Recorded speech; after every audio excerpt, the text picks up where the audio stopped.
कृपया ध्यान दें, 68th बीपीएससी प्रीलिम्स परीक्षा की एडमिट कार्ड अब आपकी आ चुकी है। ऐसे में विषय वस्तु से बाहर हम बातचीत अभी नहीं कर सकेंगे आपसे। ध्यान दें, इकोनॉमिक्स में 2 लेक्चर आएंगे आपके, लेक्चर 1 और लेक्चर 2। इस दोनों ही लेक्चर से हम संपूर्ण अर्थव्यवस्था को ही कवर करने वाले हैं।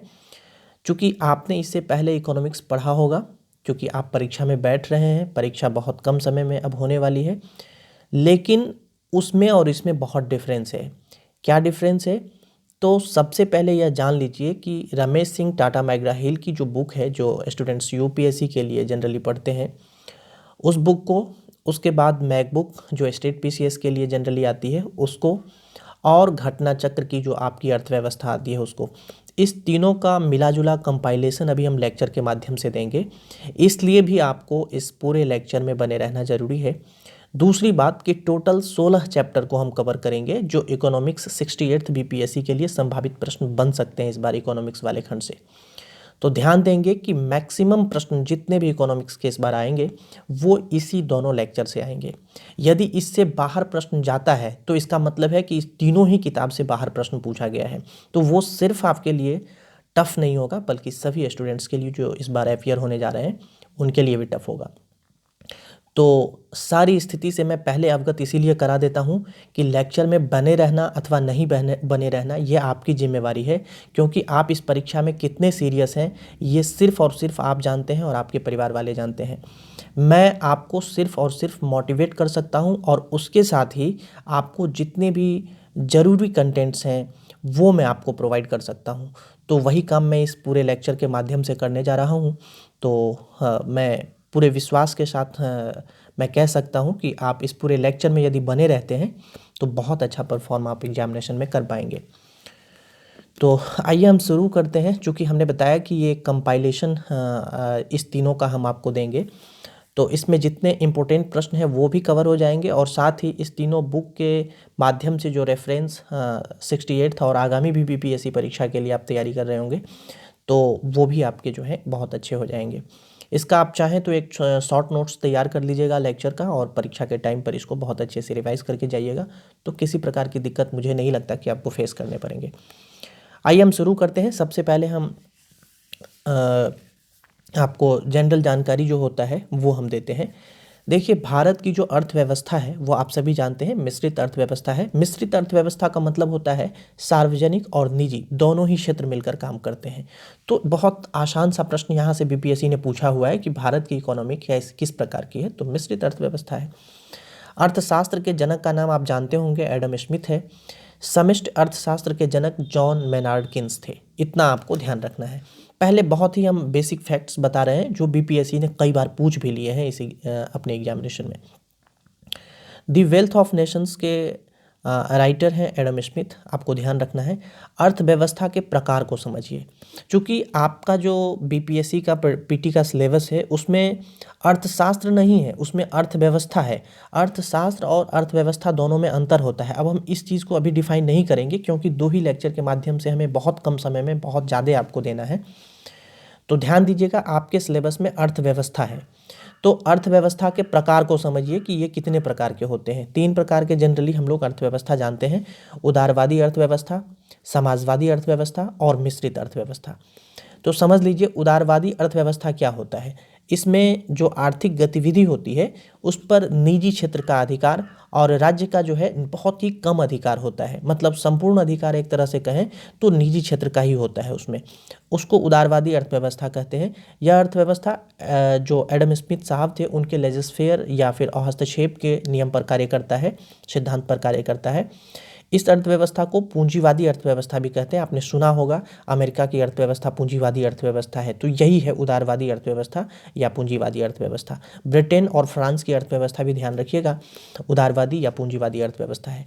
दूसरा प्रकार का जो अर्थव्यवस्था है वो है समाजवादी अर्थव्यवस्था। ये क्या है?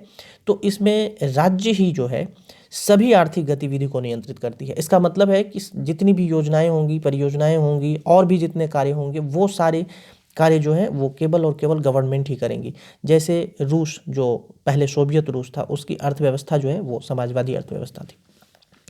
अब मिश्रित अर्थव्यवस्था की हम बात करें तो यहाँ पर निजी और सार्वजनिक दोनों क्षेत्र कर यदि मिलकर यदि काम करते हैं तो उसको मिश्रित अर्थव्यवस्था कहा जाता है। जैसे भारत है, तो भारत में क्या है कि गवर्नमेंट भी डिसीजन लेती है और प्राइवेट सेक्टर भी एनजीओ के माध्यम से डिसीजन लेते हैं, पीएसयूज भी लेते हैं। पीएसयूज में गवर्नमेंट की भी हिस्सेदारी होती है। बैंकिंग सेक्टर को देख लीजिए, जितने भी सार्वजनिक क्षेत्र के बैंक हैं उसमें भारत सरकार की हिस्सेदारी है। तो मेरे कहने का मतलब यही है कि हमारे यहाँ जो है जो पीपीपी मॉडल है वो बहुत फेमस है। तो उससे क्या होता है कि मिश्रित अर्थव्यवस्था में विकास दर जो है काफ़ी अधिक होता है और लोगों को जो है एक अच्छा प्लेटफॉर्म मिल पाता है और रोज़गार की समस्या भी इससे ख़त्म होती है लगभग। तो अर्थव्यवस्था के हमने बताया आपको प्रकार। अब हम अर्थव्यवस्था के क्षेत्र बताते हैं आपको। तो अर्थव्यवस्था, ये सभी प्रश्न बीपीएससी के 68th प्रीलिम्स के हिसाब से ही हम बता रहे हैं। इसका ये मत समझिएगा कि किसी चैप्टर को लेकर हम लेक्चर दे रहे हैं, इसलिए ये सब अपने दिमाग से निकाल दीजिए इस लेक्चर को सुनते समय। इतना समझ लीजिए कि ये सारे प्रश्न आपके 68th बीपीएससी के रिगार्डिंग ही इंपॉर्टेंट है, क्योंकि लगभग 550 पेज का टाटा माइग्रा हिल का जो रमेश सिंह का बुक है वो हम एक लेक्चर या 2 लेक्चर में कंप्लीट नहीं कर सकते। इसलिए हमने केवल उन्हीं चीज़ को लिया है जो आपके इस परीक्षा के लिए इंपॉर्टेंट है, इतना समझ लीजिए। तो अर्थव्यवस्था के क्षेत्र को हम बता रहे हैं। यह क्षेत्र जो है जनरली आप लोग 3 प्रकार का पढ़ते हैं, जैसे प्राथमिक क्षेत्र, द्वितीयक और तृतीयक क्षेत्र, प्राइमरी, सेकेंडरी और टर्शियरी।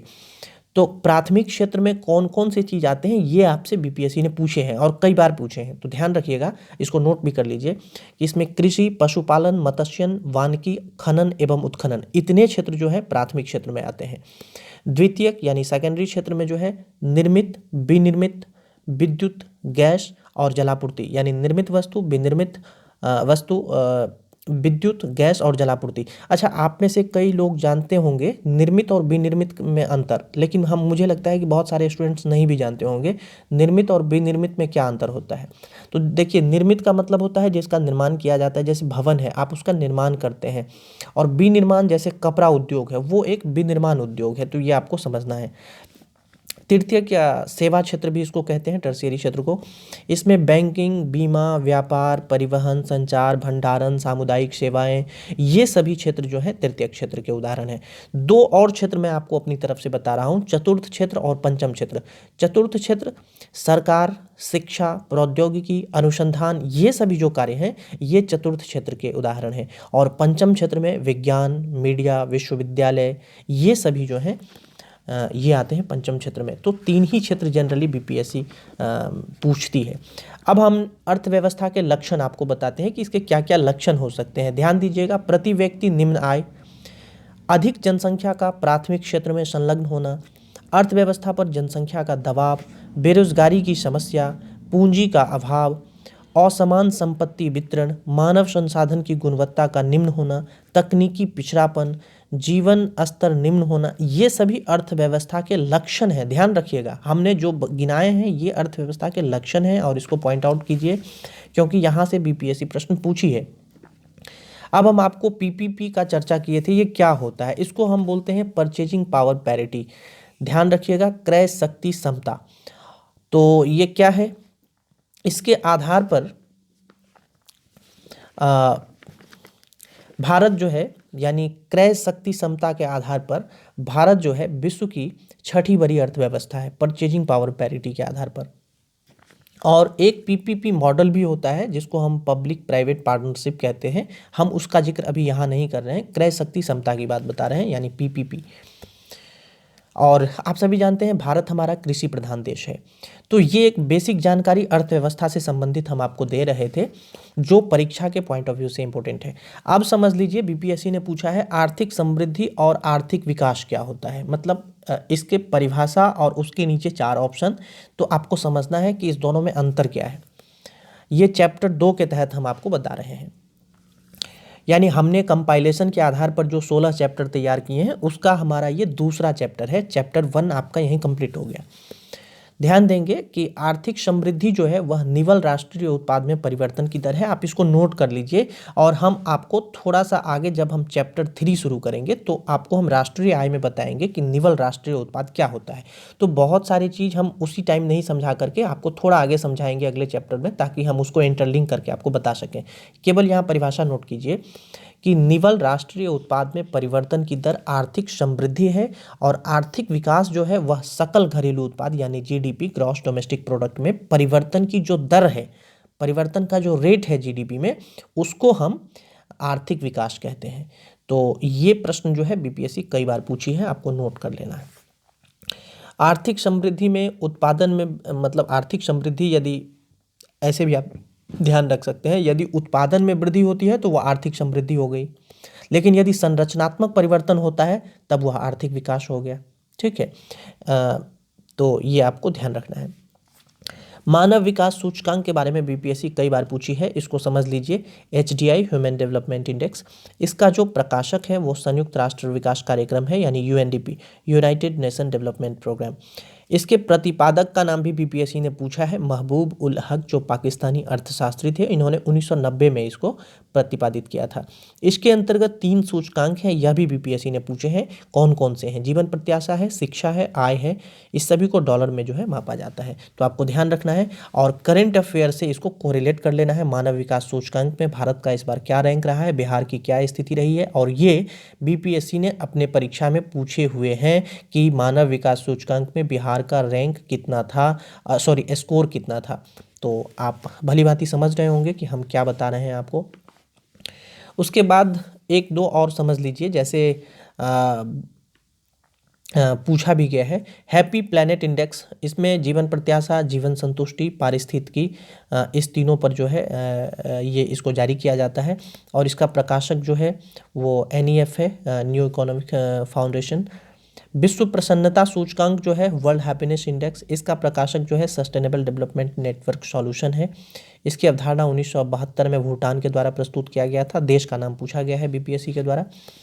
उसके बाद वैश्विक भूखमरी सूचकांक है, इसको ग्लोबल हंगर इंडेक्स कहते हैं। इसमें देख लीजिएगा करंट से कोरिलेट करके कि इसमें इस बार क्या स्थिति है भारत की, और प्रथम स्थान पर कौन है, लास्ट स्थान पर कौन है, और भारत जो है किस श्रेणी का क्षेत्र है, मतलब किस श्रेणी, भूखमरी के स्तर पर किस श्रेणी में आता है भारत, इसको नोट कर लीजिएगा। सतत विकास लक्ष्य है 2030 एसडीजी 2030। इसमें जो सहस्त्राब्दी विकास लक्ष्य था, जो एमडीजी जिसको कहते हैं 2015 में, उसका स्थान लिया है। तो ये ध्यान रखिएगा, एमडीजी 2015 का स्थान सतत विकास लक्ष्य एसडीजी 2030 ने लिया है। रियो डी जेनेरो ब्राज़ील में 2012 में रियो+20 सम्मेलन हुआ था, ये ध्यान रखिएगा। द फ्यूचर वी वांट नामक दस्तावेज एसडीजी 2030 जारी किए गए उसी में, तो ये प्रश्न बीपीएससी ने पूछा हुआ है। एसडीजी 2030 में 17 विकास लक्ष्य निर्धारित किए गए हैं, यह भी बीपीएससी ने पूछा हुआ है।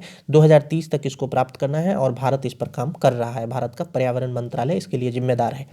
तो ये चैप्टर 2 भी हम यहीं पर समाप्त करते हैं। हमने कहा कि हम आपको कंपाइलेशन दे रहे हैं और जो प्रश्न बीपीएससी ने पूछे हैं उसी से कोरिलेट करते हुए इस तीनों किताब से हमने निकाल लिया है।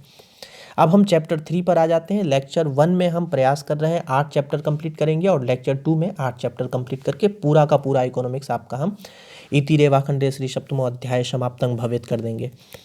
राष्ट्रीय आय तीसरा चैप्टर है। ध्यान दें, राष्ट्रीय आय का प्रथम अनुमान दादाभाई नौरोजी ने सबसे पहले 1868 में लगाया हुआ था। Poverty and British rule in India में इन्होंने इस बात की चर्चा की हुई है। तो ये दोनों ही प्रश्न बीपीएससी ने पूछे हैं।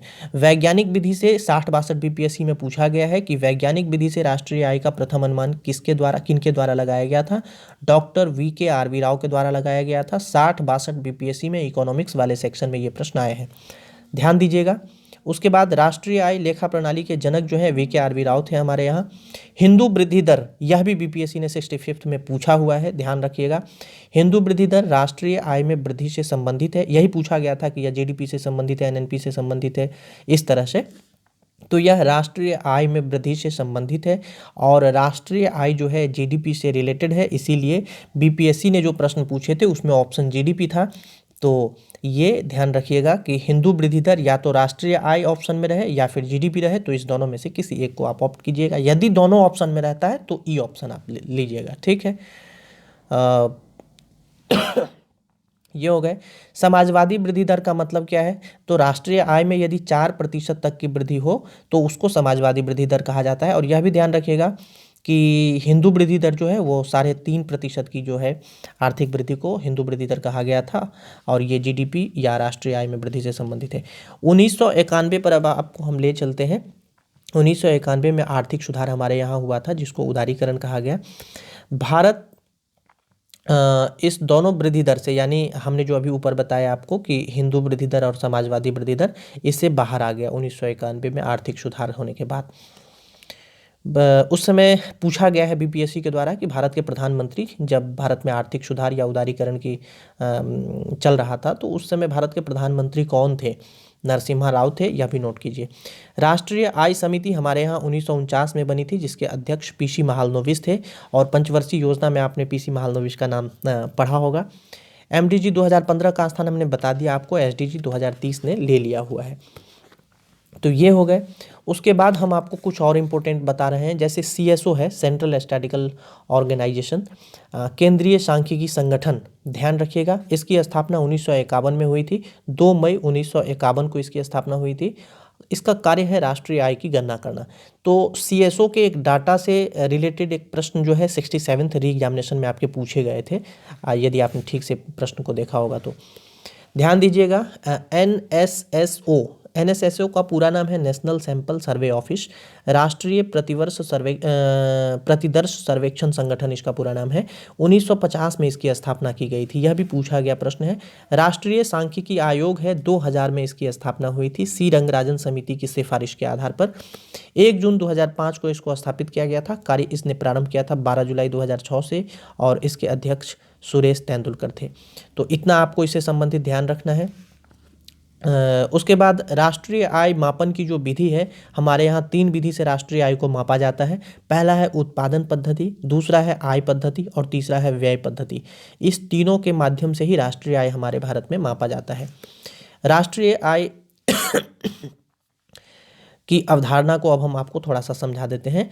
देखिए, सकल घरेलू उत्पाद, ठीक है, शुद्ध घरेलू उत्पाद, सकल राष्ट्रीय उत्पाद, शुद्ध राष्ट्रीय उत्पाद, ये 4 टर्म बहुत फेमस हैं अर्थव्यवस्था में। आपको समझना है कि ये चारों क्या होते हैं। मैं आपको बहुत अच्छे से समझाने का भी प्रयास करता हूँ, 1 मिनट से 1.5 मिनट में सभी चारों को समझा देता हूँ।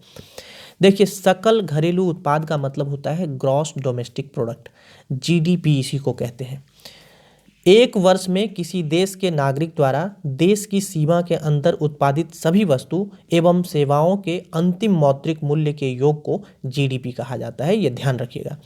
ध्यान रहे, उत्पादन देशवासी और विदेशी, यानी मतलब विदेशी का मतलब विदेशी नहीं, मतलब भारत के व्यक्ति जो विदेश में रह रहे हैं, विदेशी कह रहे हैं, भारत की सीमा के अंदर जो विदेशी रह रहे हैं, उस नागरिक के द्वारा और अपने देश के नागरिक के द्वारा जो उत्पादन होगा, मतलब अपनी देश की सीमा के अंदर, उसको हम जीडीपी कहेंगे, या जीडीपी में वो चीज़ आएगा। तो इसको आप समझ लिए। अब है एनडीपी, यानी नेट डोमेस्टिक प्रोडक्ट। एनडीपी का मतलब होता है शुद्ध घरेलू उत्पाद। इसका मतलब होता है कि जीडीपी में से, यानी कि देश की सीमा के अंदर भारतीय और विदेशी नागरिक जो हमारे देश में रह रहे हैं, उनके द्वारा जो अंतिम वस्तु एवं सेवाओं का मौद्रिक मूल्य था, वो जीडीपी है। उस जीडीपी में से यदि हम डिप्रिसिएशन को माइनस कर देते हैं, यानी मूल्य ह्रास को, तो हमारा एनडीपी बचता है, यानी कि शुद्ध घरेलू उत्पाद बचता है। तो एनडीपी बराबर हो जाएगा जीडीपी माइनस मूल्य ह्रास। ये फॉर्मूला भी ध्यान रखना है। उसके बाद सकल राष्ट्रीय उत्पाद, यानी ग्रॉस नेशनल प्रोडक्ट, ये क्या है? जीएनपी। ध्यान रखिएगा, देश की नागरिक के द्वारा देश की सीमा के अंदर, और देश के नागरिक यदि विदेशों में रह रहे हैं, तो वहाँ भी उनके द्वारा जो उत्पादित किया जा रहा है वस्तु, उस दोनों को जोड़कर, यानी भारत के नागरिक अपने देश में और विदेश में कहीं भी रह रहे हैं, तो कुल भारतीयों के द्वारा जो उत्पादित हो रहा है, उसके अंतिम मौद्रिक मूल्य को हम जीएनपी, यानी ग्रॉस नेशनल प्रोडक्ट कहते हैं। और शुद्ध राष्ट्रीय उत्पाद क्या हो जाएगा? तो फिर इसमें से हम डिप्रिसिएशन माइनस कर देंगे। नेट नेशनल प्रोडक्ट, एनएनपी, का मतलब होता है जीएनपी में से मूल्य ह्रास को घटा देना। तो आप इसको एनएनपी बराबर जीएनपी माइनस मूल्य ह्रास लिख लेंगे। यही जीडीपी, एनडीपी, जीएनपी और एनएनपी से प्रश्न पूछे जाते हैं, और यही बस इतना आपको पूछा जाता है उसका परिभाषा देकर। अब हम चैप्टर 4 में चले आए हैं। आर्थिक नियोजन से संबंधित हम आपको जरूरी जो प्रश्न इस बार बनेंगे वो बता रहे हैं। ध्यान दीजिएगा, योजना आयोग का गठन 15 मार्च 1950 को हुआ था, जिसके स्थान पर बाद में 1 जनवरी 2015 को नीति आयोग ने उसका स्थान ले लिया। तो ये ध्यान रखिएगा कि योजना आयोग के स्थान पर नीति आयोग जो है कब आया था, तो 1 जनवरी 2015 को यह आया था। नीति आयोग का पूरा नाम क्या है? National institute for transforming India. प्रथम पंचवर्षीय योजना पूछा जा सकता है कब प्रारंभ हुआ था, तो ये 1 अप्रैल 1951 को प्रारंभ हुआ था। विश्व में सबसे पहले पंचवर्षीय योजना कहाँ लागू हुआ था? 1928 में रूस में यह लागू हुआ था। नीति आयोग और राष्ट्रीय विकास परिषद दोनों, ध्यान रखिएगा, गैर संवैधानिक संस्था है, ये संवैधानिक संस्था नहीं है, इसीलिए इसको सांविधिक संस्था कहते हैं। देखिएगा, सांविधिक और संवैधानिक दोनों वर्ड पर ध्यान दीजिए, जहां मैं जोर डालकर आपसे कह रहा हूं उस बातों को समझने का प्रयास कीजिए आप। बीपीएससी इसी तरह से आपको फंसाती है। गैर संवैधानिक या सांविधिक संस्था है नीति आयोग और राष्ट्रीय विकास परिषद। प्लान्ड इकोनॉमी फॉर इंडिया जो है एम विश्वेश्वरैया के द्वारा लिखा गया था, तो ये ध्यान रखिएगा। उसके बाद राष्ट्रीय नियोजन समिति 1938 में गठित हुआ था, इसके अध्यक्ष पंडित जवाहरलाल नेहरू थे। बॉम्बे प्लान 1944 में मुंबई के 8 उद्योगपति द्वारा 15 वर्ष का एक योजना प्रस्तुत किया गया था सरकार को। गांधीवादी योजना यह 1944 का है, इसके निर्माता श्रीमन नारायण थे। और सर्वोदय योजना 1950 का है, जयप्रकाश नारायण के बिहार से संबंधित है, तो इनको भी ध्यान रखिएगा, 1950 में इन्होंने प्रस्तुत किया था। नीति आयोग की संरचना आपसे पूछा जा सकता है इस बार, तो ध्यान रखिएगा, इसमें जो इसकी जो गवर्निंग काउंसिल होती है उसमें सभी राज्य के मुख्यमंत्री होते हैं और केंद्र शासित प्रदेश के राज्यपाल या उपराज्यपाल जो भी कहें वो होते हैं या प्रशासक होते हैं। अध्यक्ष स्वयं प्रधानमंत्री होते हैं नीति आयोग के, उपाध्यक्ष एक होते हैं इसमें, तो उपाध्यक्ष की नियुक्ति जो है प्रधानमंत्री के द्वारा किया जाता है। और वर्तमान में उपाध्यक्ष कौन है आप ध्यान रखेंगे करंट अफेयर के हिसाब से भी। इसमें पूर्णकालिक सदस्य जो हैं वो 5 होते हैं और अंशकालिक 2 होते हैं, तो 7 सदस्य ये हो गए। एक इसमें एक नहीं मतलब अभी 4 हैं पदेन सदस्य जो हैं, 4 केंद्रीय मंत्री इसमें होते हैं और इसके एक सीईओ होते हैं जो सचिव स्तर के इंडियन एडमिनिस्ट्रेटिव सर्विस के ऑफिसर होते हैं। तो आपको ये ध्यान रखना है, इसका ये हमने ये पूरा एक नीति आयोग का संरचना बताया है, इसको नोट कर लीजिए। उसके बाद योजना अवकाश काल से बीपीएससी ने प्रश्न पूछे हैं, ये 1966 से 1969 3 वर्ष के लिए था। राष्ट्रीय विकास परिषद यानी नेशनल डेवलपमेंट काउंसिल एनडीसी की स्थापना के बारे में बीपीएससी ने पूछा है, ये 6 अगस्त 1952 को हुआ था। इसमें पदेन अध्यक्ष प्रधानमंत्री ही होते हैं, आपको ये भी ध्यान रखना है। नीति आयोग का जो सीईओ होगा वही एनडीसी का भी सीईओ होता है, ये भी याद रखिएगा। उसके बाद आप समझ लीजिए के संथानम ने एनडीसी को सुपर कैबिनेट यानी सर्वोच्च मंत्री परिषद की संज्ञा दी थी, तो ये भी ध्यान रखिएगा कि सुपर कैबिनेट किसे कहा जाता है, नीति आयोग को या फिर एनडीसी को या फिर सीएसओ को, इस तरह से प्रश्न आए हैं, या फिर एनएसएसओ को। तो एनडीसी को सुपर कैबिनेट कहा जाता है, ये के संथानम के द्वारा कहा गया था। एनडीसी का कार्य क्या है, यानी जो नेशनल डेवलपमेंट काउंसिल है, राष्ट्रीय विकास परिषद है, जिसकी स्थापना हमने 6 अगस्त 1952 को बताया आपको। इसका कार्य क्या है? इसका कार्य है आर्थिक नीति की समीक्षा करना, यानी केंद्र के द्वारा जो आर्थिक नीतियां बनाई जाती है उसकी समीक्षा करता है ये। राष्ट्रीय योजना के संचालन का राष्ट्रीय योजना के संचालन का समय समय पर निरीक्षण करता है, मतलब एनडीसी जो है वो, और नीति आयोग द्वारा जो निर्मित योजना है उस पर विचार करता है और उसको फिर अंतिम रूप यही प्रदान करता है। तो ये ध्यान रखिएगा, राष्ट्रीय विकास परिषद का ये कार्य है। तो 2-3 कार्य हमने बताए हैं, ये पूछा गया है बीपीएससी के द्वारा। भारत में योजना निर्माण प्रक्रिया में नीति आयोग, एनडीसी, केंद्र सरकार, राज्य सरकार, ये सभी जो है शामिल होते हैं। तो ये प्रक्रिया है एक इसका। अब भारत में पंचवर्षीय योजना से रिलेटेड प्रश्न पूछना बंद कर दिया है क्योंकि इसको 2017 में बंद कर दिया गया। तो मुझे लगता है कि फिर भी ये उतना इम्पोर्टेंट नहीं है, लेकिन फिर भी मैं आपको जो इम्पोर्टेंट प्रश्न 5-7 बन सकते हैं इससे, उसको देखने में बहुत समय आपको नहीं लगेगा क्योंकि बीपीएससी घुमा भी सकती है आपको। तो ध्यान रखिएगा, प्रथम पंचवर्षीय से लेकर के 12वीं पंचवर्षीय योजना तक का समय याद रखिएगा आप।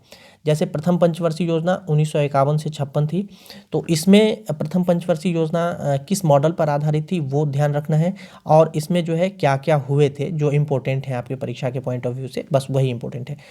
तो ध्यान रखिएगा, प्रथम पंचवर्षीय योजना 1951 से 56 तक के लिए था। ये हैराड डोमर मॉडल पर आधारित था। कृषि, सिंचाई और सामुदायिक विकास कार्यक्रम जो है ये चलाया गया था अमेरिका के सहयोग से 1952 में। सामुदायिक विकास कार्यक्रम वाला प्रश्न 67th री में संभवतः आया है आपकी परीक्षा में, आप एक बार देख लीजिएगा, योजना से रिलेटेड था ये। भाखरा नांगल, दामोदर घाटी और हीराकुंड नदी परियोजना, इस तीनों ही योजना को प्रथम पंचवर्षीय योजना में शुरू किया गया था। तो पहले जो 3 पंचवर्षीय योजना है ये इंपॉर्टेंट है। दूसरी पंचवर्षीय योजना 1956 से 61 तक थी, पीसी महालनोबिस मॉडल पर यह आधारित थी। इस पर जो है भारी उद्योग पर विशेष ध्यान दिया गया था, क्योंकि भारत तुरंत ही आज़ाद हुआ था, तो भारी उद्योग की ज़रूरत थी और कृषि की ज़रूरत थी भारत में, तो भारत को आगे बढ़ाने के लिए। तो राउरकेला जो उड़ीसा में पड़ता है, भिलाई जो दुर्गापुर में पश्चिम बंगाल में है, सॉरी भिलाई कह रहे हैं, भिलाई शायद अभी छत्तीसगढ़ में मुझे लगता है पड़ता है। दुर्गापुर जो है वो पश्चिम बंगाल में, ये यहाँ पर जो है लौह इस्पात संयंत्र स्थापित किए गए थे, तो ये ध्यान रखना है। और चितरंजन लोकोमोटिव सिंदरी उर्वरक कारखाना जो है ये भी स्थापित किया गया था। तो ये 5 आप ध्यान रखिएगा। उसके बाद तीसरी पंचवर्षीय योजना 1961 से 66 के बीच था। यह चक्रवर्ती मॉडल पर आधारित था और कृषि और उद्योग इस बार दोनों पर ध्यान दिया गया। तो आप मोटा मोटा इसको ध्यान रखिएगा, प्रथम पंचवर्षीय योजना में कृषि पर अधिक ध्यान दिया गया, सामुदायिक विकास कार्यक्रम पर ध्यान दिया गया, ये दोनों अमेरिका के सहयोग से किया गया था। और 3 जो है जैसे भाखरा नांगल, दामोदर घाटी निगम और हीराकुंड नदी घाटी परियोजना, ये तीनों शुरू किए गए। दूसरी पंचवर्षीय योजना 1956 से 61 तक थी, जिसमें पीसी महालनोबिस मॉडल पर जिसको आधारित किया गया था, उसमें भारी उद्योग पर ध्यान दिया गया। और तीसरे पंचवर्षीय योजना में जो है कृषि, यानी जो पहले योजना में था और दूसरे योजना में जो उद्योग था, उस दोनों का मिला जुला रूप तीसरी पंचवर्षीय योजना 1961 से 66 में देखने को मिला। उसके बाद 66 के बाद योजना अवकाश काल हो गया 1966 से 1969 तक के लिए, इस बीच में कोई योजना नहीं चली थी। फिर चौथी पंचवर्षीय योजना को 1969 में लॉन्च किया गया, 1974 तक 5 वर्ष के लिए चला था। इसमें आपको इम्पोर्टेंट नहीं है कुछ जो मैं आपको बताऊं, तो ये छोड़ दीजिएगा।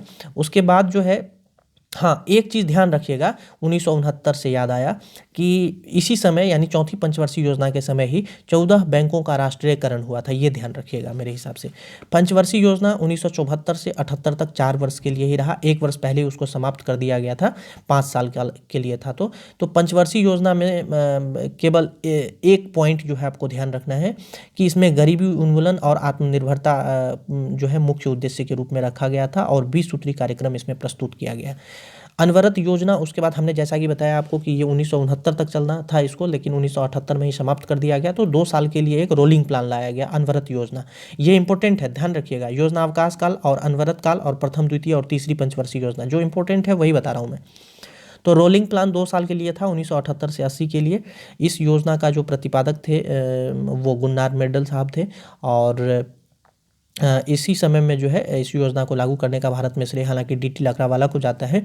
लाकड़ावाला समिति आपने पढ़ा भी होगा, गरीबी उन्मूलन से संबंधित था। छठी पंचवर्षीय योजना फिर शुरू होता है 2 साल के रोलिंग प्लान खत्म होने के बाद, 1980 से 85, 5 वर्ष के लिए। तो इसमें आपके लिए इम्पोर्टेंट मुझे लगता है कुछ भी नहीं है, छठी पंचवर्षीय योजना से छोड़ देते हैं। 7वीं पंचवर्षीय योजना 1985 से 90 तक था, इसमें भी आपके लिए इम्पोर्टेंट नहीं है। हालांकि इंदिरा आवास योजना उस समय चला था, लेकिन उसको बाद में प्रधानमंत्री आवास योजना इत्यादि से कन्वर्ट कर दिया गया, मुख्यमंत्री आवास योजना से, तो ये इंपॉर्टेंट नहीं है आपके लिए। फिर ध्यान रखिएगा वार्षिक योजना, ये इंपॉर्टेंट है आपके लिए, 1990 से 92, 2 साल के लिए चलाया गया था। 8वीं पंचवर्षीय योजना आता है 1992 से 97 के लिए, इसमें भी आपके लिए इंपॉर्टेंट नहीं है कुछ। अब 9वीं पंचवर्षीय योजना आगत निर्गत मॉडल पर आधारित थी, इसमें भी कुछ इंपॉर्टेंट नहीं है। 10वीं पंचवर्षीय योजना, इसमें भी कुछ इंपॉर्टेंट नहीं है, 2002 से 2007 इसका समय था। 9वीं पंचवर्षीय योजना 1997 से 2002 था, आप नोट करना चाहें तो नोट कर लीजिए।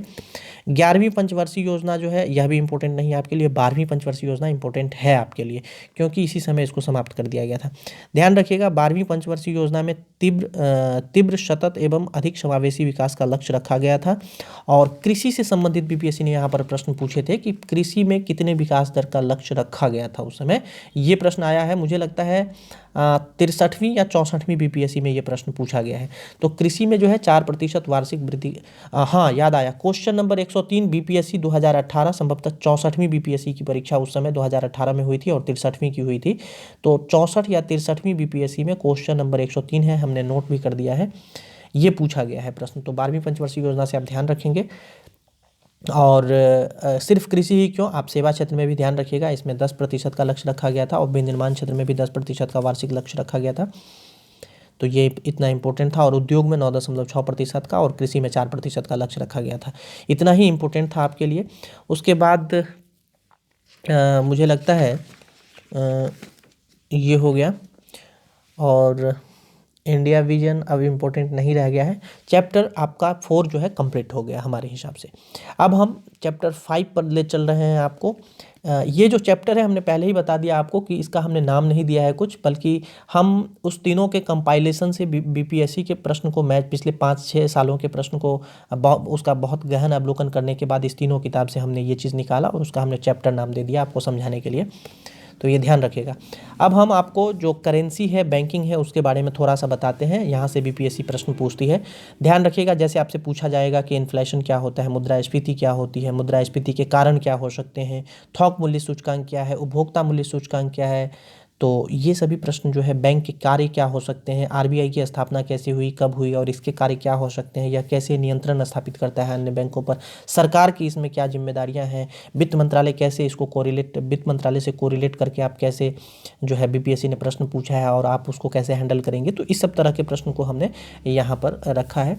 तो ध्यान दीजिएगा। मुद्रास्फीति यानी इन्फ्लेशन। देखिए, मुद्रा के मूल्य में होने वाली जो सतत कमी है उसको हम मुद्रास्फीति कहते हैं। मुद्रा के मूल्य में कमी, ध्यान रखिएगा, मुद्रा में कमी नहीं, मुद्रा के मूल्य में यदि कमी आ जाती है, दोनों बातें अलग अलग है।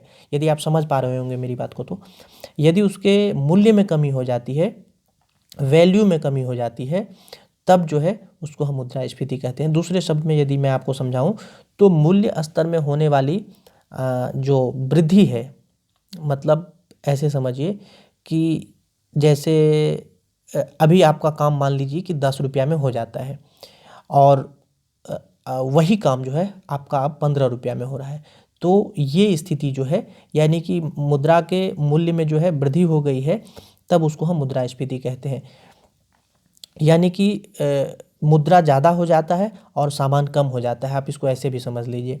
ठीक है, तो ये हो गया। मुद्रास्फीति का कारण क्या हो सकता है, तो सरकार की साख संबंधी नियम जो बहुत अच्छी नहीं चल रही हो, ये हो सकता है। घाटे की अर्थव्यवस्था के कारण भी मुद्रास्फीति होती है। व्यापारिक बैंक का जो शाख नीति है वो भी फेलियर हो रहा हो, तो उससे भी मुद्रास्फीति का एक बड़ा कारण बनता है। कुछ प्राकृतिक कारण भी इसके हो सकते हैं, उत्पादन इत्यादि से संबंधित। उसके बाद मुद्रा की जो पूर्ति है उसमें यदि वृद्धि हो जाए तब भी जो है मुद्रास्फीति की स्थिति बनती है। इसीलिए जो है आरबीआई समय समय पर जो है बैंक रेट, सीआरआर, एसएलआर ये सभी जो बनाती है अपनी 2-2 महीने पर इसको प्रकाशित भी करती है। आपके परीक्षा के पॉइंट ऑफ व्यू से भी ये इंपॉर्टेंट होता है। हालांकि बीपीएससी अब इससे संबंधित प्रश्न बहुत कम पूछने लगी है। उसके बाद सस्ती मौद्रिक नीति यदि सरकार लॉन्च कर देती है या फिर आरबीआई लॉन्च कर देती है, तो उससे भी जो है ये मुद्रास्फीति का कारण बनता है। तो ये सभी आपको ध्यान रखने हैं। ठीक है, उसके बाद थोक मूल्य सूचकांक से संबंधित प्रश्न आया हुआ है। वाणिज्य एवं उद्योग मंत्रालय के द्वारा इसको जारी किया जाता है। इसका आधार वर्ष जो है पहले 2011-12 था, हालांकि 2017-18 कर दिया गया है, तो नया रिपोर्ट आया है, ये ध्यान रखिएगा। उपभोक्ता मूल्य सूचकांक जो है वस्तु और सेवाओं के मूल्य स्तर में परिवर्तन के अध्ययन के लिए जो है और कंज्यूमर प्राइस इंडेक्स कहते हैं। इसका आधार वर्ष जो है अभी 2012 है, तो ये ध्यान रखिएगा। उसके बाद यहाँ और भी पीएससी ने प्रश्न नहीं पूछे हैं। बैंक के यदि प्रमुख कार्य को आप समझना चाहें तो समझ लीजिए। जमा स्वीकार करता है, जैसे बैंक में आप जाते हैं तो आप जो रुपया रखते हैं वो आपका स्वीकार करता है। उसके बाद आपको अग्रिम ऋण दे सकता है वो। साख का निर्माण वो खुद करता है। विदेशी व्यापार में वित्तीय सहायता करता है और ग्राहकों को सेवाएं उपलब्ध करवाता है। ये मुख्य रूप से इसके ये कार्य हैं। हालांकि बीपीएससी से स्टेटमेंट बेस्ड प्रश्न पूछी हुई है, तो मैं सोचा कि आपको बता दूं। उसके बाद आरबीआई की स्थापना आप सभी समझते हैं, हिल्टन यंग कमेटी 1930 में बनी थी, उसी की सिफारिश पर इसकी स्थापना की गई थी। सर ऑसबर्न स्मिथ जो है आरबीआई के पहले गवर्नर थे। और आरबीआई का राष्ट्रीयकरण आप समझ लीजिए 1949 में हुआ था, जब हम गणतंत्र हुए थे और हमारे देश में संविधान लागू हुआ था। कार्य जो है वह, इसका जो मेन कार्य है वो है नोट निर्गमित करना या फिर जारी करना, जो भी समझें आप। बैंकों का बैंकर कहलाता है, ये साख नियंत्रण करता है अन्य बैंकों पर। उसके बाद बहुत सारा डेटा जो है वो संकलित करके प्रकाशित करता है आरबीआई अपनी तरफ से सभी बैंकों जितने भी नेशनलाइज्ड बैंक हैं। फिर प्रशिक्षण देता है, समावेशी समाशोधन गृह का कार्य करता है।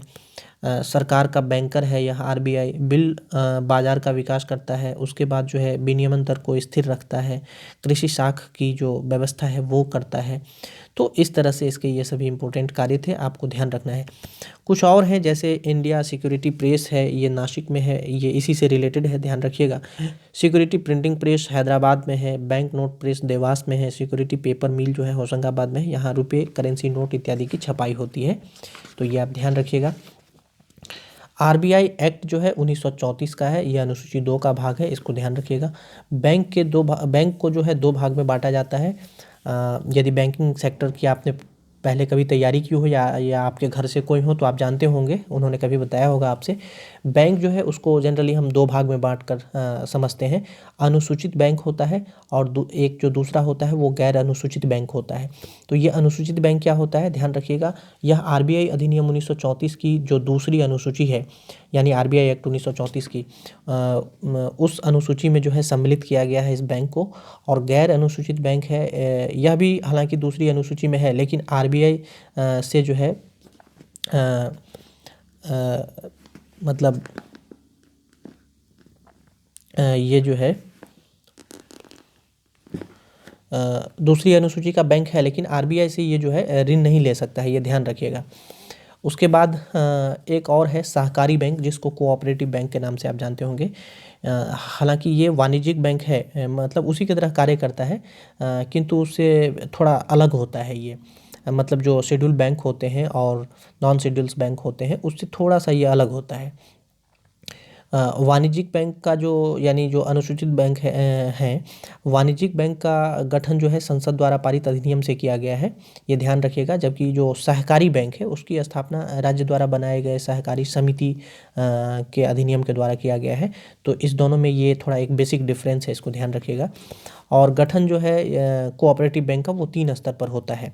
एक तो राज्य स्तर पर हो गया राज्य सहकारी बैंक, दूसरा जिला स्तर पर होता है, और एक तीसरा होता है प्राथमिक ऋण समिति जो जो ग्राम स्तर पर होता है वो।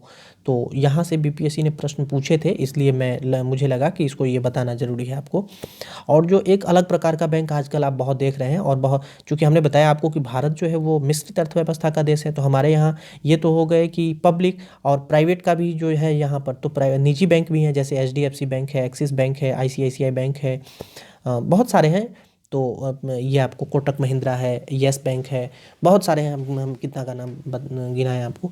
तो ये सब प्राइवेट बैंक है। तो इस तरह से भारत की अर्थव्यवस्था को आप मिश्रित अर्थव्यवस्था के रूप में भी समझ सकते हैं, और ये सभी प्रश्न जो है बीपीएससी ने पूछे हुए हैं।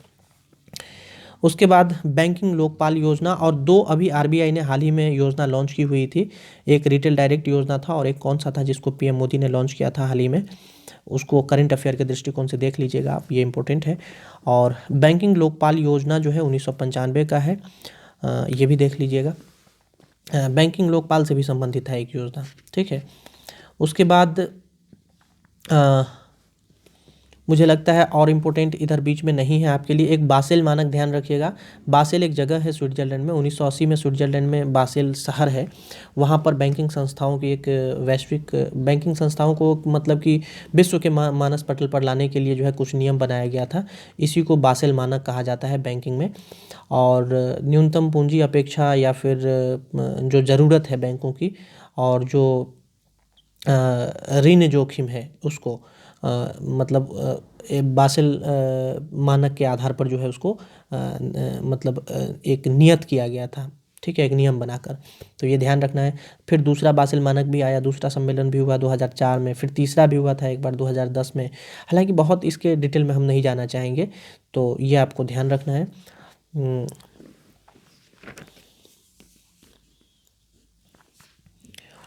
तो ये हो गए। उसके बाद ध्यान रखिएगा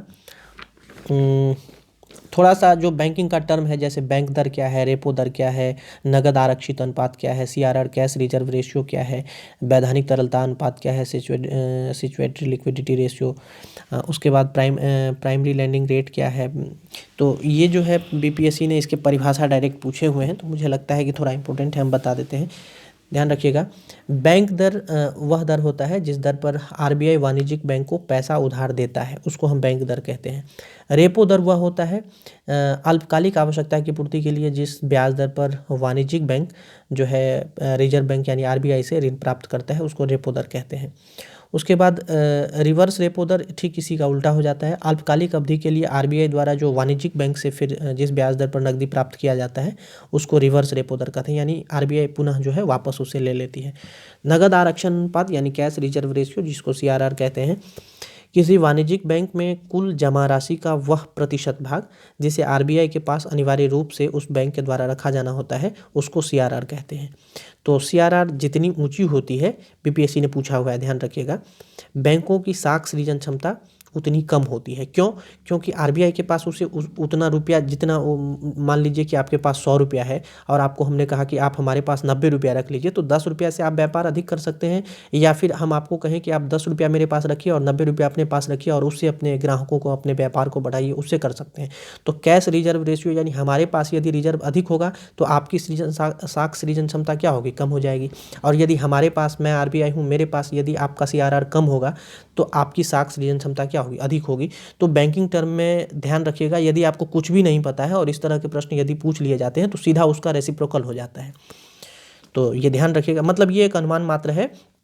यदि कुछ नहीं पता है तो आप उसका रेसिप्रोकल कर दीजिए, और पता है तो ठीक से फिर उसका उत्तर दीजिए सोच समझ कर। वैधानिक तरलता अनुपात जो है किसी वाणिज्यिक बैंक में कुल जमा राशि का वह प्रतिशत भाग होता है जिसमें स्वर्ण या फिर विदेशी मुद्रा ये सब जो है उसके पास अनिवार्य रूप से बैंक को अपने पास रखना पड़ता है, उसको हम एसएलआर कहते हैं। प्राइम लेंडिंग रेट जो है पीएलआर, किसी बैंक के लिए पीएलआर वह ब्याज दर होता है जिस पर बैंक उस ग्राहक को जिसके संबंध में जोखिम शून्य हो उस व्यक्ति को ऋण देता है, तो उसको हम प्राइम लेंडिंग रेट कहते हैं। तो ये ध्यान रखिएगा। तो ये थोड़ा इंपॉर्टेंट टर्म था। ये चैप्टर 5 भी आपका यहीं पर हम समाप्त करते हैं। चैप्टर 8 तक आपको आना है। चैप्टर 6 ध्यान रखिएगा, भारतीय वित्तीय संस्था इत्यादि से हम थोड़ा सा बताएंगे इसमें। भारतीय वित्तीय संस्था में ध्यान रखिएगा, जैसे भूमि विकास बैंक है, तो भूमि विकास बैंक किसान को दीर्घकालिक ऋण ये उपलब्ध कराता है, बीपीएससी ने पूछा हुआ है। इसकी स्थापना 1929 में हुई थी। जितना इंपॉर्टेंट है उतना ही बता रहे हैं। भारतीय कृषि एवं ग्रामीण विकास बैंक, आप सभी जानते होंगे नाबार्ड के नाम से इसको, इसका पूरा नाम है national bank for agriculture and rural development, यानी राष्ट्रीय कृषि एवं ग्रामीण विकास बैंक। इसकी स्थापना जो है 12 जुलाई 1982 को हुई थी, बीपीएससी ने पूछा हुआ है। रमन सिंह समिति की अनुशंसा के आधार पर हुई थी। कृषि, लघु उद्योग, कुटीर उद्योग, ग्रामीण उद्योग, हस्तशिल्प, इस सब के लिए जो है ये ऋण मुहैया करवाता है। और यह बैंक जो है भारत सरकार, विश्व बैंक इत्यादि से राशि प्राप्त करता है। और उसके बाद जो है जितने भी आरआरबीज हैं, जो रीजनल रूरल बैंक्स हैं, उसको ये फिर फाइनेंस करता है। तो ये आपको ध्यान रखना है, ठीक है। अच्छा, एक चीज़ और ध्यान रखिएगा कि ये डायरेक्ट कृषक को ऋण प्रदान नहीं करता है, ये भी ध्यान रखिएगा। ये भी बीपीएससी ने प्रश्न पूछा हुआ है। क्षेत्रीय ग्रामीण बैंक जो है 2 अक्टूबर 1975 को इसकी स्थापना हुई थी, ध्यान रखिएगा।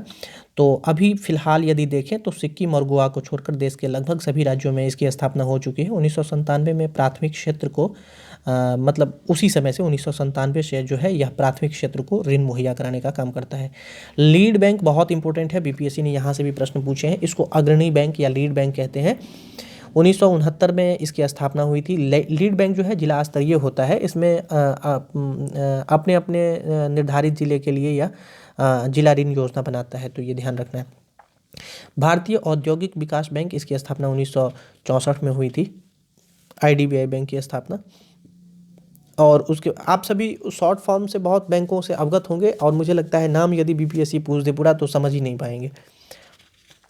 जैसे आईसीआईसीआई बैंक है, उसके बाद आईडीबीआई बैंक है, तो नाम से आप लोग बहुत एकदम एक बार बोल दिया समझ गए, हाँ हाँ हाँ इसको तो खूब जानते हैं। लेकिन हिंदी नाम आ जाए तो फिर समझ ही नहीं पाएंगे आप। तो हिंदी नाम ध्यान रखना बहुत ज़रूरी है। जैसे नाबार्ड है, बस उसको नाबार्ड के नाम से जानते हैं, लेकिन अगर हिंदी नाम आ गया परीक्षा में तब आप क्या करेंगे, शॉर्ट नहीं दे तो। सॉरी।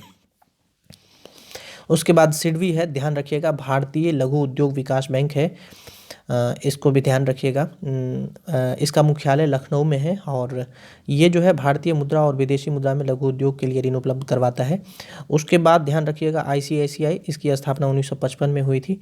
लघु एवं मध्यम उद्योग के विकास के लिए जो है इसकी स्थापना हुई थी। इसका मुख्यालय बड़ौदा में है। भारतीय औद्योगिक ऋण एवं निवेश निगम लिमिटेड इसका नाम है।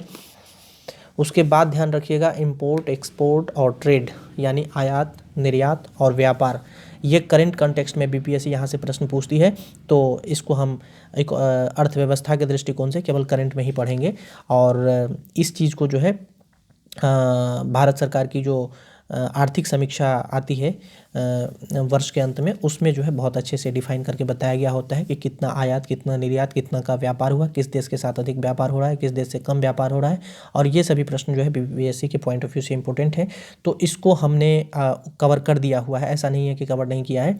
इसको हमने आपको जो आर्थिक समीक्षा दिया था, जो करंट अफेयर लिए होंगे, उसमें हमने दे दिया है। Bihar current affair, Bihar budget और सेंट्रल बजट, उसके बाद बिहार का इकोनॉमिक सर्वे और सेंट्रल का इकोनॉमिक सर्वे, उसमें हमने अप टू डेट कर दिया है 68th बीपीएससी के लिए, तो वो आप देख लीजिएगा वहाँ से। उसके बाद ध्यान रखिएगा वित्तीय समावेशन पर सुझाव के लिए 2008 में सी रंगराजन समिति बनाई गई थी। भारतीय आयात निर्यात बैंक, ध्यान रखिएगा, इसका मुख्यालय मुंबई में है। 1982 में इसकी स्थापना की गई थी। एग्जिम बैंक भी ध्यान रखिएगा, निर्यातक व आयातक को वित्तीय सहायता यह प्रदान करती है, एग्जिम बैंक, ठीक है। एक्सपोर्ट इंपोर्ट बैंक इसका नाम है। उसके बाद तृतीय विश्व के देश का अर्थ क्या होता है, पता आपने पढ़ा होगा, तृतीय विश्व क्या है। इस तरह के एक सेंटेंस जो है हाल में बहुत चर्चा में भी रहा है, तो ध्यान रखिएगा विकासशील देश को इस शब्द से जो है सूचित किया गया है, यानी तृतीय विश्व का देश कहा गया है। राष्ट्रीय आवास बैंक, इसकी स्थापना 1988 में हुई थी। भारतीय यूनिट ट्रस्ट बैंक, उसकी स्थापना 1964 में हुई थी। भुगतान बैंक, जिसको पेमेंट बैंक कहते हैं, 2015 में इसके लिए मंजूरी मिली थी। और मुद्रा बैंक, यानी मुद्रा बैंक, मुद्रा जो है micro unit development refinance agency है, इसकी स्थापना जो है 2015 के बजट में की गई थी। तो ये बीपीएससी ने कई बार पूछा है प्रश्न। इसमें जो है उद्योगपति को 50,000 से लेकर 10 लाख तक का कर्ज जो है इसके द्वारा दिया जाता है। और इसमें 3 तरह के ऋण का प्रावधान किया गया है, शिशु, किशोर और तरुण। शिशु में 50,000 ऋण तक का प्रावधान है, 50,000 से संभवतः 5 लाख तक का है किशोर वाले में, और तरुण वाले में 5 लाख से 10 लाख तक का ऋण जो है इसके तहत प्रदान किया जाता है, मुद्रा बैंक के तहत। तो ये ध्यान रखना है। उसके बाद चैप्टर 7 आ गया है आपका, और चैप्टर 8 पर हम लेक्चर 1 को क्लोज करेंगे। उसके बाद 9 से लेकर 16 तक हम दूसरे लेक्चर में आपको देंगे। वित्तीय बाजार, ध्यान रखिएगा, इसमें जैसे मुद्रा बाजार है, पूंजी बाजार है, कमोडिटीज़ बाजार है, वायद बाजार है, ये सभी क्या है, इसके बारे में भी बीपीएससी ने प्रश्न पूछे हैं। तो हम काफ़ी डिटेल से इसको इसीलिए बता रहे हैं, थोड़ा लेक्चर लंबा होगा, लेकिन डरने की आवश्यकता नहीं है। यदि आप सुनते हैं तब भी आपके प्रश्न बन जाएंगे। ध्यान दीजिएगा, मुद्रा बाजार जो है यहाँ पर अल्पकालीन प्रतिभूति, यानी जो उसको क्या कहते हैं, प्रतिभूति को, शेयर, तो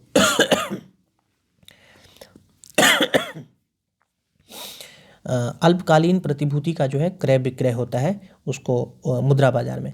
यहाँ पर ट्रेजरी बिल, वाणिज्यिक पत्र, जमा पत्र इत्यादि के माध्यम से जो है व्यापार होता है, ठीक है। पूंजी बाजार, यह दीर्घकालीन कोषों के से संबंधित बाजार होता है। यहाँ पर जो है ऋण पत्र, अंश पत्र, उसके बाद मतलब इस सब के माध्यम से जो है पूंजी बाजार में व्यापार होता है। कमोडिटीज बाजार, यहाँ पर प्राथमिक वस्तुओं का व्यापार होता है, जैसे कच्चा तेल हो गया, खाद्य पदार्थ हो गया, सोना चांदी हो गया, इस सब का व्यापार जो है कमोडिटीज बाजार में होता है। वायद बाजार जो है, यहाँ विभिन्न प्रकार के जो जोखिम की खरीद और बिक्री होती है उसको वायद बाजार कहते हैं। अभी हाल ही में एक बहुत फेमस टर्म आया है, आपके परीक्षा के लिए बहुत इंपॉर्टेंट है करंट से, बैड बैंक का जो कॉन्सेप्ट है वो इसी वायद बाजार से संबंधित है, तो ये ध्यान रखिएगा। बैड बैंक वाला जो है हमने करंट अफेयर में पीडी जिस्ट में डाल दिया हुआ है, उसको ठीक से पढ़ लीजिएगा।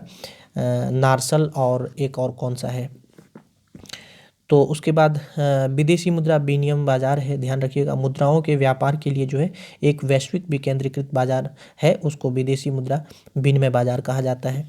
उसके बाद ट्रेजरी बिल, इसको कोषागार बिल भी कहा जाता है, यह आरबीआई के द्वारा भारत सरकार के नाम से जारी किया जाता है। तो ये भी प्रश्न आए हैं कि ट्रेजरी बिल किसके द्वारा जारी किया जाता है।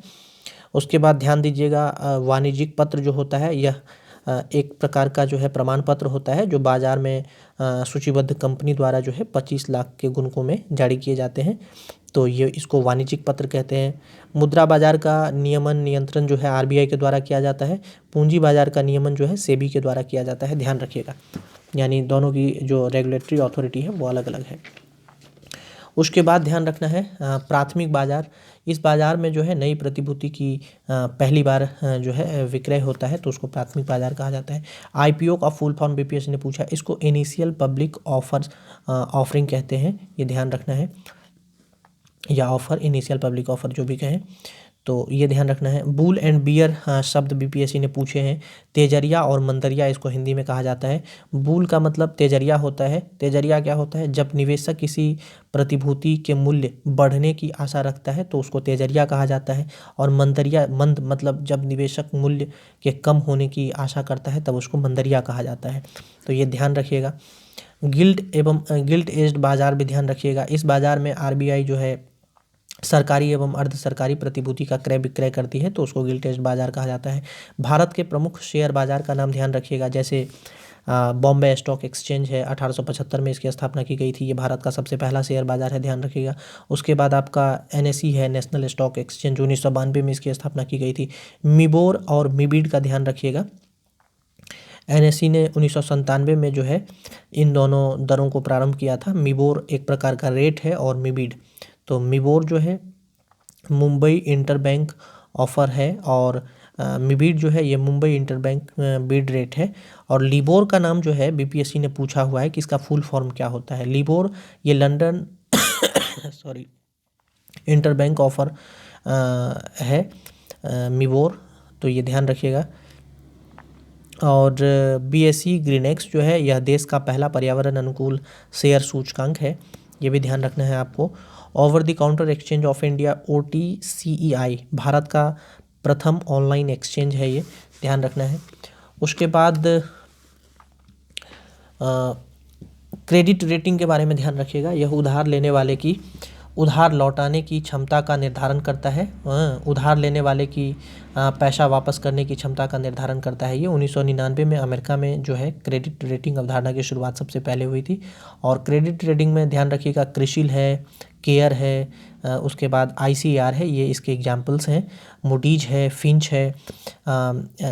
मतलब ये क्या है कि ये देश की या फिर किसी संस्था के द्वारा मतलब की जो है क्रेडिट रेटिंग जारी करता है। जैसे भारत का विकास दर इतना रहेगा, जैसे आप पढ़ते हैं ना कि WB ने कहा है कि भारत का विकास दर 6.8 रहेगा या 7% रहेगा। IMF ने कहा है कि इतना रहेगा। RBI ने जारी किया है कि भारत का विकास दर इतना 6.8 रहेगा।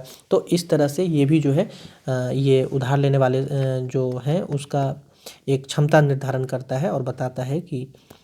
उसके बाद म्यूचुअल फंड के बारे में आपने पढ़ा होगा। ये एक निवेश करने वाला वित्तीय मध्यस्थ है, ध्यान रखिएगा। इसके माध्यम से लोग जो है शेयर मार्केट में भाग लेते हैं, यानी म्यूचुअल फंड के माध्यम से। भारत में म्यूचुअल फंड कंपनी है कुछ, जिसका नाम आप ध्यान रख सकते हैं, जैसे HDFC म्यूचुअल फंड है, रिलायंस का म्यूचुअल फंड है, ICICI का म्यूचुअल फंड है, ये सभी बैंक हैं। और UTI का अपना म्यूचुअल फंड है, तो ये ध्यान रखना है। उसके बाद हम भारतीय प्रतिभूति एवं विनियामक बोर्ड यानी सेबी के बारे में आपको बता देते हैं। 12 अप्रैल 1988 को इसका गठन हुआ था। सेबी जो है securities and exchange board of India है, ध्यान रखिएगा। माधवी पुरी बूच इसकी अभी चेयरपर्सन है। और इनको जो है अभी वर्तमान में ध्यान रखिएगा, करंट से कोरिलेट हम कर देते हैं। अभी कुछ ही दिन पहले जो है फोर्ब्स की विश्व की 100 शक्तिशाली महिलाओं की सूची जारी की गई है, जिसमें सेबी के ही अभी भारतीय प्रतिभूति एवं विनियामक बोर्ड की जो चेयरपर्सन है माधवी पुरी बूच, उनका उनका नाम क्या है, एक बार आप देख लीजिएगा, मुझे लगता है माधवी पुरी बूच ही है उनका नाम। उनको जो है विश्व की 100 शक्तिशाली महिलाओं में जो है शामिल किया गया है, तो ये बहुत बड़ी बात है। और यह भी ध्यान रखिएगा कि सेबी जो है एक गैर सांविधिक संस्था है। इसकी स्थापना 1988 में हुई थी, मुख्यालय मुंबई में है, तो ये ध्यान रखिएगा। फेरवानी कमेटी की सिफारिश पर इसकी स्थापना की गई थी। और शेयर बाजार से जुड़े कुछ शब्द हैं, जैसे राइट इशू है, डिवेंचर है, प्रतिभूति है, तो ये सभी भी ध्यान रखिएगा आप। उसके बाद बीमा क्षेत्र से रिलेटेड एक एडा है, उसको ध्यान रखिएगा। Insurance regulatory and development authority of India है। भारतीय बीमा विनियामक एवं विकास प्राधिकरण इसका पूरा नाम है। मल्होत्रा समिति की सिफारिश पर इसकी स्थापना की गई थी 19 अप्रैल 2000 को। इसका मुख्यालय हैदराबाद में है। और इरडा का नाम बदलकर बाद में इरडई कर दिया गया 2014 में। बाद में जो है पहले था इसका insurance regulatory and development authority पूरा नाम था, उसके बाद में ऑफ इंडिया शब्द इसमें जोड़ दिया गया। भारतीय जीवन बीमा निगम है, यानी लाइफ इंश्योरेंस कंपनी है ये। इसको संसद अधिनियम के द्वारा जो है 1956 में पारित किया गया था। तो चैप्टर 7 यहीं क्लोज हो जाता है। ये सभी जो है इससे जुड़े हुए थे। उसके बाद ध्यान रखिएगा, अच्छा जो हमने बताया आपको कि आरबीआई जो है हिल्टन यंग कमेटी की सिफारिश पर बना था, सेबी फेरवानी कमेटी की सिफारिश पर बना था, और जो है एडा मल्होत्रा कमेटी की सिफारिश पर बना था। ये ध्यान रखिएगा। और चाहिए इसका, आप चाहें तो इसका एसपी भी ध्यान रखिएगा। आरबीआई 1935, सेबी 1988 और एडा 2000। अब हम लोक वित्त पर आ गए हैं और लोक वित्त को समाप्त करके जो है फिर हम अगले लेक्चर में आपको बताएंगे चैप्टर 9 से चैप्टर 16 तक। लोक वित्त में आपको ध्यान रखना है राजस्व प्राप्ति, पूंजीगत प्राप्ति, ठीक है, राजकोषीय नीति, राजकोषीय उत्तरदायित्व नीति, ये सभी क्या होते हैं इसके बारे में हम अभी बताएंगे। हालांकि ये बजट से संबंधित है, लेकिन इसका जो डेफिनेशन है वो बजट में आपको नहीं मिलता है, वो यहीं मिलता है और ये पूछे भी जाते हैं। पूंजीगत घाटा क्या होता है, बजटीय घाटा क्या होता है, कुल प्राप्ति क्या होती है, राजस्व प्राप्ति क्या होती है, पूंजीगत प्राप्ति क्या होती है, तो ये सब अभी हम जो है इसमें बताएंगे आपको। हालांकि ये थोड़ा लंबा हो जाएगा मुझे लगता है, तो हम इस लेक्चर को यहीं समाप्त कर देते हैं और नेक्स्ट लेक्चर में जो है हम आपको कूल माइंड से इसको थोड़ा बताते हैं, ठीक है। थैंक यू इसमें लास्ट तक बने रहने के लिए, बहुत बहुत धन्यवाद। और परीक्षा की तैयारी जो है बहुत अच्छे से करें और इस लेक्चर को आप नोट कर लें यदि जहाँ कहीं लगता है कि आपको ये समझ में नहीं आ रहा है तो। धन्यवाद।